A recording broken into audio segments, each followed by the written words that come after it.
Du coup, il y a un peu rien à faire. Donc en fait, là, actuellement, je suis à Fornels, un petit village dans le nord de Minorque. Très joli, hein, mais pareil. Comme on est en basse saison, c'est un peu mort. On va en profiter pour faire des photos comme ça avec l'arbre. Et donc du coup, comme c'est un peu mort, il n'y a pas vraiment de vie, donc pour les scènes de vie touristiques, enfin pas forcément touristiques, mais des scènes de vie où il y a des gens qui travaillent, qui font leur petite vie, c'est un peu compliqué parce que j'ai l'impression que même les Minorquais sont pas vraiment là. Donc c'est un peu tendu. J'ai vraiment que des gens comme moi, hein, qui voyagent, qui font du tourisme. Et du coup c'est pas forcément très intéressant à regarder. Et qu'en plus c'est un peu sympa. Celle-là je l'aurais bien fait en format portrait du coup. Si je m'étais un peu.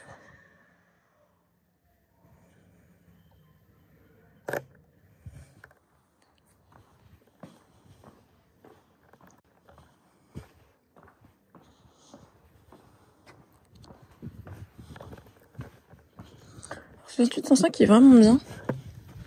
Mais, je vais le dire, je suis pas très logique. Et il est un peu lourd. Mais après, c'est moins de 1 kg en vrai. Hein. Et il est un peu surtout encombrant. Pas dans le sens où il est grand, parce qu'une fois replié à 28 mm, ça va. Mais dans le sens où on n'est pas discret avec. Et en même temps que je vous dis ça, je vous dis, en fait, 105, c'est bien. Je suis plus souvent entre 70 et 105.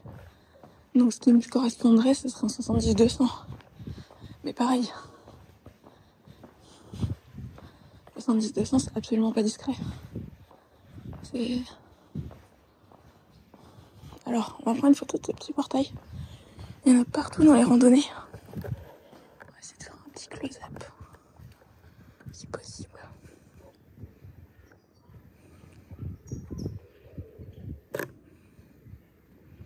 Sur le bois un peu.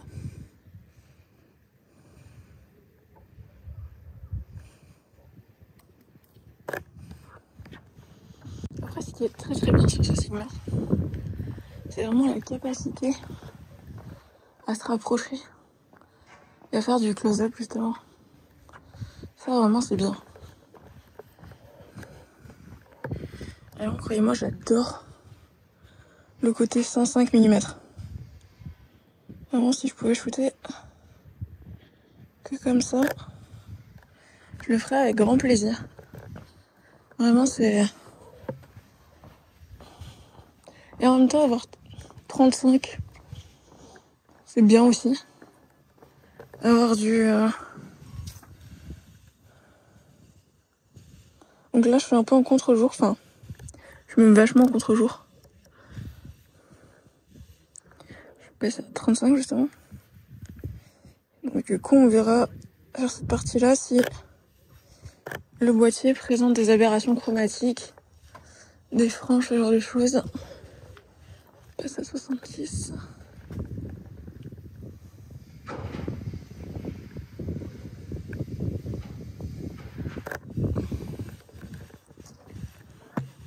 C'est un peu avec ça qu'on va voir. Là, j'ai l'impression que je sors un peu de la partie centre historique. On arrive plus sur des nouvelles constructions et des parkings.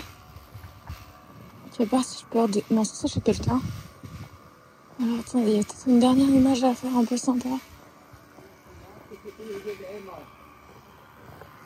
Après, j'ai complètement abandonné mon binôme de vacances. J'ai posé bébé dans un coin. Enfin, pour l'expression, quoi. Et je me suis cassée à faire ce petit plan POV que vous voyez à l'écran. Hein.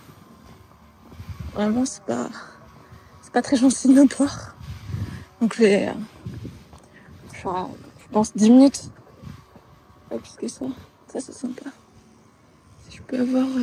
je sais faire ce petit trou d'homme. Je peux faire un peu la photo, un peu de texture, on va dire. Je vais le mettre à... Je vais passer sur l'œilleton, je pense.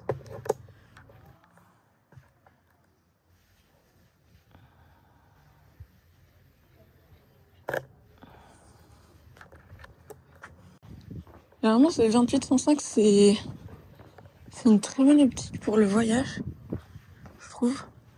Elle est peut-être pas adaptée à mon style et à ma pratique.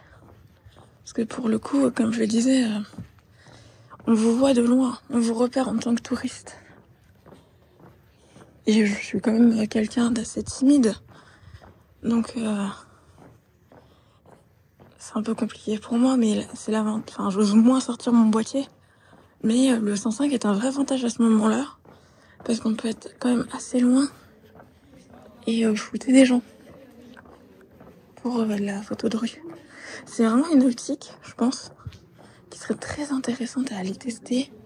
Je dirais dans un voyage, je sais pas moi, en Asie, ce genre de choses, qui est vraiment des voyages photos que j'ai très très hâte de faire, mais qui demandent pas mal de temps d'organisation et d'argent. On va pas se mentir non plus.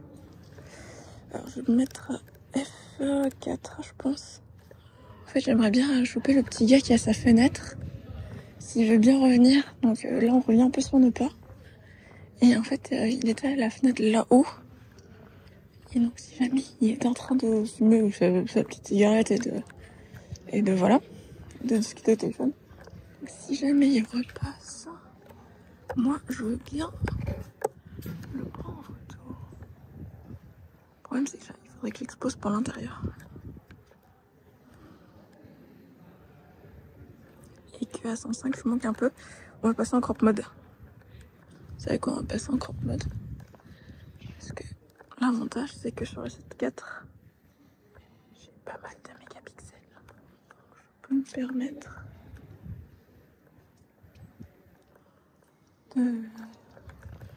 de cropper, de passer en mode Super 35. Après, au pire, si je l'ai pas lui, rien que l'intérieur de sa cuisine et sa fenêtre, c'est intéressant aussi. On va prendre en photo. En mise en photo.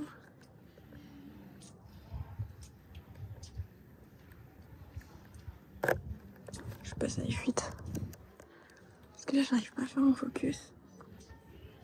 Je crois que c'est une photo que je dois refaire en post-traitement, ça.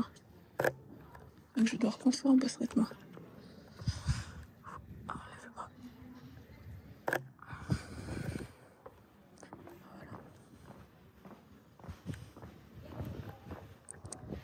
C'est le genre de photo que j'aimerais bien faire, mais que je sais pas comment faire.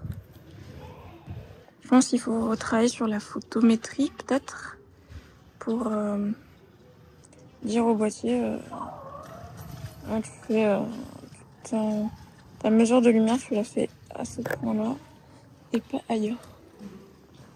Tu te débrouilles. Je veux que ce soit lumineux à l'intérieur et dehors, t'en préoccupes pas. C'est pas ça mon sujet. Ça, il faudrait que je trouve un bouton pour l'associer. Ça aussi, c'est intéressant. C'est pas mon pêcheur, là. Peut-être reculer et choper sur le côté. Peut-être à 50 ou 35.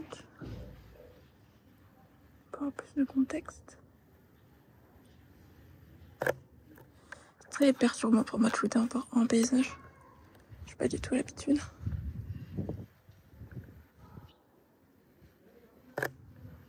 Mais c'est un peu pour moi un challenge de shooter comme ça. Par contre, très honnêtement, il y a un point noir sur cet objectif, je trouve, à mon sens. C'est la bague de diaph. Alors j'adore la bague de diaph, mais honnêtement, elle glisse beaucoup. Moi qui ai la main vraiment ici au niveau du fût, sous la bague de diaph, dès que je bouge un peu, ça vient la faire tourner. Et donc du coup, je me trouve à décaler mon ouverture, mais sans le vouloir. Donc c'est pas forcément ce que j'ai prévu de faire à la base. Ah, c'est pas mal ça. Je sais pas si vous allez la voir, mais justement, j'aimerais bien qu'il se concentre sur l'intérieur. Et qui...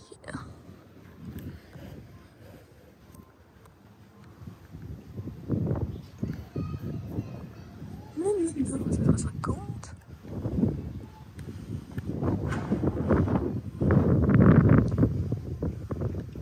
Ou un 35 peut-être.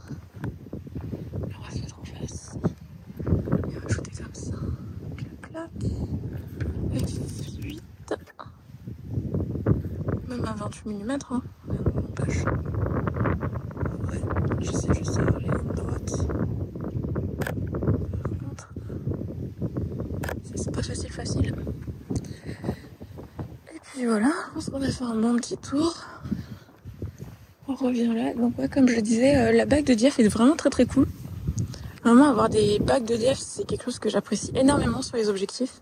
Encore plus maintenant que les marques dont Sigma commencent à les mettre vraiment sur tous leurs objectifs.